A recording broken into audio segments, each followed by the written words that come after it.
Welcome to Dice Control Dojo. I'm Phil and I practice every day and share my tips so we can all get better at the casino. Today we're talking about practice in a hotel room. So I got my trusty tape measure and we measured out the length of the floor, 28 inches right here. I measured out the ability from the back of the there to here, 8.5 feet. And now I'm practicing every day to make sure we're doing the same thing every day. So what does that look like? So I have a chair here so I can support myself, and I'm throwing the dice into that. I brought myself a casino chip to make sure I'm doing 8.6 every single time. So I'm doing the same thing. I have my 1 hour video and I'm practicing every day for 1 hour to make sure that I keep my muscle memory going. So what does that look like? So if you're at a casino and you're in Vegas or in Atlantic City and you're coming into the casino, you've measured out already how big the casino, say it's a 12-foot table. You know what your SR1 and 2 should be, 8.2 to 8.8. Then you're up in your room, you've checked in. So that morning you're about to go and you're gonna go down and roll, okay? What do we have to do? Do you need to do the 1 hour practice? Absolutely not. I'm not expecting you to do the 1 hour practice. What can you do to ensure you're ready to go for that daily video? So what we're going to talk about is when you're at a hotel and you're practicing for going down to the casino, you want to make sure you're warmed up, your hands are ready to go, you're good, your muscles are set, you've got your position, your feet, right? We're working on our feet, making sure we have the 3-point zone, everything's touching and relaxed. Your legs, your hips, your back. Make sure we're getting some warm-ups. Loosen up that back, loosen up the arms, and we're throwing. So what are we looking for? You're not going to be able to see what kind of landing we're doing, but can you get a sense of what your arms are doing? Are you getting a good sense? Are you leaning over? Another good tip to do, not only you're measuring out 8 feet from your SR1 and SR2 to get to where you need to be, but another thing you need to do is how high are the rails at the casino. Some rails are very high and you're going to have to lean way over just to get to the basics, and some are low. So you have to determine how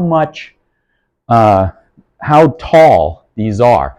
What I usually do when I go up to a casino is I'll go up and I'll kind of measure next to the casino. I'm looking at the table, right? I know it's a 12-foot, 14-foot, 16-foot table. I've measured out how far SR1 is, but I may just measure right here on what that looks like on where the rail is. Where does the rail end according to my hips? Some may be up here. So then when I'm measuring, I can go back down, back to the hotel and look and say, okay, that rail is 36 inches tall. So I have to make sure I'm practicing with the rail being 36 inches tall. So that may be a different throw because you're not going to be able to lean over as much. I'm 6'2", so I can lean way over. There are people that are very short and they can't get over on top. What do people do? They bring pads so they can step up on it. They bring lifts on their shoes, 2 or 3 inches, so they can lean over. There's a lot of opportunity. Or if you can't do anything, at least know what you're going to be throwing and make sure you have an adjustment for that rail so that you can lean over. And all this prep work is only going to ensure success when you get to the table to get where you need to be.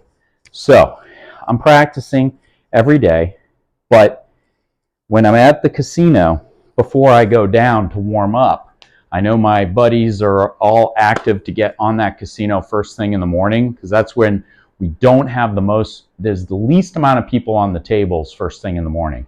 So nowadays, after COVID, a lot of these casinos aren't opening up their craps tables till 9, 10, 11 o'clock.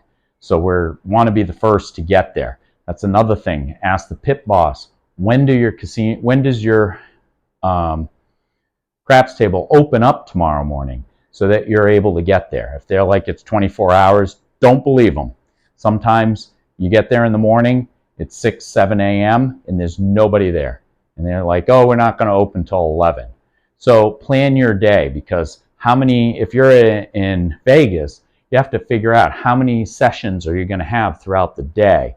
Our first session, we like to eat first, relax, and then head to a table. And hopefully we're on the table at 7 a.m., 7:30.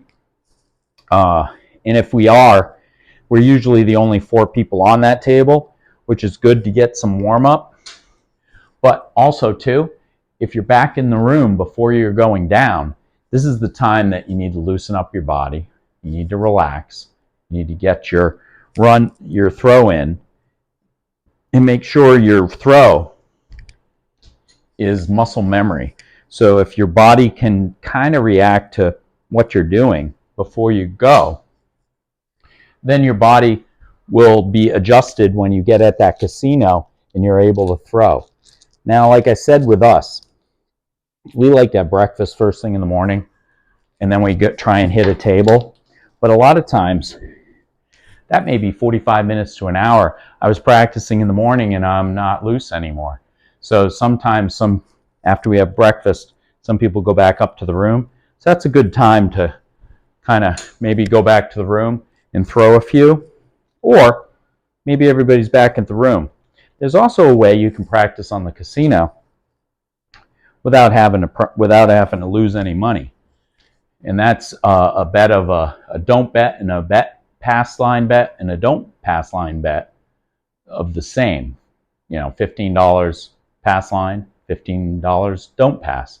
And I'd put $1 on the 12 just in case you hit that. But that's a way you can get your practice in the morning. Hopefully there's nobody there. You can throw a few on the table for free. Or it may only cost you $1 if you throw a 12. So say I throw $15 on the pass line and on the don't pass, and I put $1 on the 12, and then my first throw is an 8. Okay, now I have to hit the 8. I lost that $1. Now all I have to do is, what am I doing? While I'm practicing there, I'm going to dead cat the first one. I'm going to practice on 3 different points. I'm trying to find a nice dead zone. Maybe to the left, maybe to the right, maybe it's center.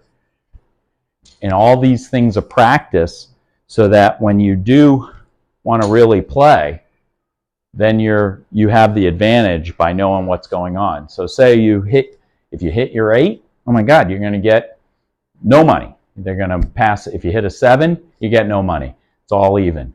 But then you at least got to warm up while your buddies were upstairs doing whatever they need to do and get down. So that's a good way of practicing when you're at the casino. If you have an open table, nobody's there. $15 on the pass line, $15 on the don't. I throw $1 on the 12, and then that way you can throw. And if you win, you win. You lose, you lose. You're not out any money except for that $12 bet that you put $1. So it only costs you $1. So when you're at a casino and you first get up, what are the things you need to do? You need to review how long the casino, the craps table is. It's a 12-foot, 14-foot. How far away are you from SR1, SR2? How tall is the rail, so that you know how you're going to be leaning over. So when you get here, you can practice that. If the casino rail is higher, you can put your suitcase up a little higher so that you can lean over. You can raise if you use an ironing board, you can raise the ironing board up and use that as a level so you can throw. And you want to warm up before you go. So you want to make sure your arms are all warm up, you got a good throw, your muscle memory is on board. and you're visualizing, as we talked about in earlier videos, on what that throw is going to look like. So there's some prep time when you're in a hotel room on what you need to do before you go down to the casino. And hopefully through this video you can see how you can easily warm up in a casino, in a hotel room, by putting the bed together like this, measuring out 8 feet, making sure your rail is here, making sure you have an 8'6" throw, and you have a target that you can do.